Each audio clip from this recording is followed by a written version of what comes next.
पूरे कश्मीर में सुरक्षा बलों ने आतंकियों के खिलाफ जैसे युद्ध छेड़ दिया है। आतंकियों को उनके ठिकाने से निकाल कर ठिकाने लगाया जा रहा है। कश्मीर घाटी में जो टारगेट किलिंग्स हुई, उसके बाद जो सिचुएशन पैदा हुई थी, उसको काउंटर करने के लिए जम्मू कश्मीर पुलिस ने एंटी मिलिटेंट ऑपरेशन जो तेज़ किए ही हैं, वहीं साथ ही साथ पूरी कश्मीर घाटी में सिक्योरिटी को बीफ अप किया गया है। श्रीनगर सहित पूरी कश्मीर घाटी में हाई अलर्ट है। पिछले 24 घंटे में 4 एनकाउंटर में सुरक्षा बलों ने 7 आतंकियों को मार गिराया है। सबसे ताजा एनकाउंटर शोपिया के फेरीपोरा में हुआ, जहां 2 आतंकियों का काम तमाम कर दिया गया। इससे पहले 11 अक्टूबर की रात शोपिया के ही तुलरान में 3 आतंकी ढेर किए गए। ये एनकाउंटर 12 अक्टूबर की सुबह खत्म हुआ। 11 अक्टूबर को ही अनंतनाग और बांदीपोरा में हुए एनकाउंटर में एक आतंकी मारे गए थे। बांदीपोरा में मारा गया आतंकी इम्तियाज अहमद डार टीआरएफ से जुड़ा हुआ था। इसी आतंकी ने 5 अक्टूबर को मोहम्मद शफी लोन की हत्या की थी। The operations here, which have been ongoing for last few days, is a standard process of operations based on intelligence. So I will not like to connect it to any events before or after in view of these operations which have been happening for last 2 days in our Kashmir. Jammu Kashmir police ने दावा किया है कि इस encounter में 2 ऐसे आतंकी मार गिराए गए जो आम लोगों की टारगेट किलिंग में शामिल थे। जो बिहार के जो पासवान जी थे, जो स्ट्रीट हॉकर थे, तो उसको मारने के बाद ये साउथ कश्मीर भाग गया था। तो हम लोग को खबर मिला था, तो उसको फॉलो कर रहे थे। इनपुट को करते करते कल इनकाउंटर मारा गया। शोपिया में मारे गए तीनों आतंकियों में से एक ने 5 अक्टूबर की शाम श्रीनगर के लाल बाजार में वीरेंद्र पासवान की हत्या की थी।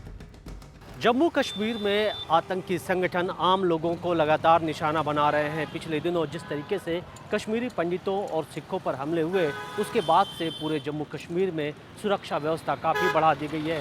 इस वक्त हम श्रीनगर के लाल मुंडी इलाके में, जहां पर सीआरपीएफ की यहाँ टीम डिप्लॉय है, यहाँ नाका लगाए गए हैं। जो भी गाड़ियाँ आ रही हैं उनको फ्रिस्क किया जा रहा है, उनको चेक किया जा रहा है। इसके साथ ही जो सीआरपीएफ के जवान हैं वो यहाँ काफ़ी मुस्तैद हैं, अलर्ट पे हैं। अगर किसी तरीके की आतंकियों के मूवमेंट की जानकारी होती है तो ऐसे जो नाका हैं उन पर उनको इंटरसेप्ट किया जा सकेगा।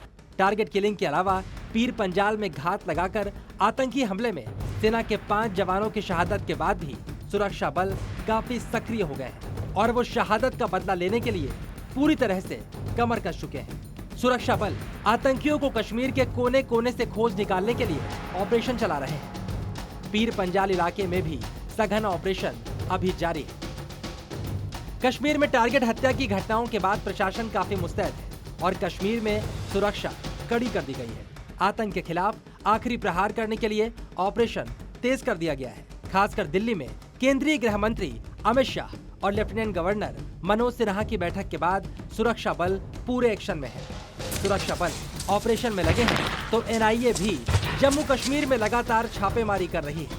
पिछले 3 दिनों में एनआईए ने 16 स्थानों पर छापेमारी कर 2 टीआरएफ आतंकियों को गिरफ्तार किया है।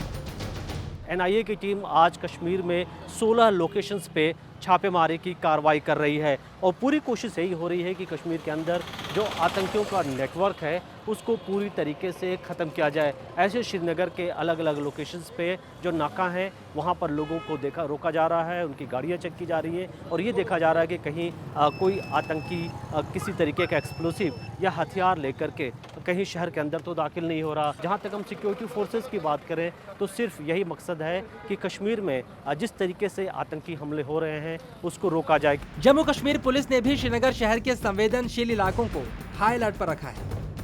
फार्मासिस्ट एमएल बिंदु और 2 स्कूली शिक्षकों की टारगेट हत्याओं के मामले में सुराग पाने के लिए पिछले 5 दिनों में सैकड़ों लोगों से पूछताछ की गई और कई लोग हिरासत में भी लिए गए।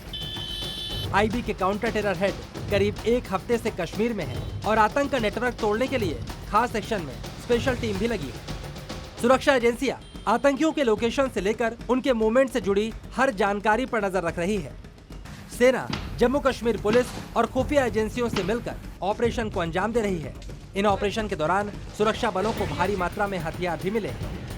आतंकियों के खिलाफ ऑपरेशन और सुरक्षा एजेंसियों के बीच बेहतर तालमेल रखने के लिए एलजी मनोज सिन्हा ने यूनिफाइड कमांड की बैठक भी की। सरकार और सुरक्षा एजेंसियां जिस तत्परता से आतंक को खत्म करने के अभियान में जुटी हैं, उसे देखकर तो यही लगता है कि कश्मीर में आतंकियों की अब खैर नहीं। श्रीनगर से खालिद हुसैन के साथ मनीष शुक्ला, जी मीडिया।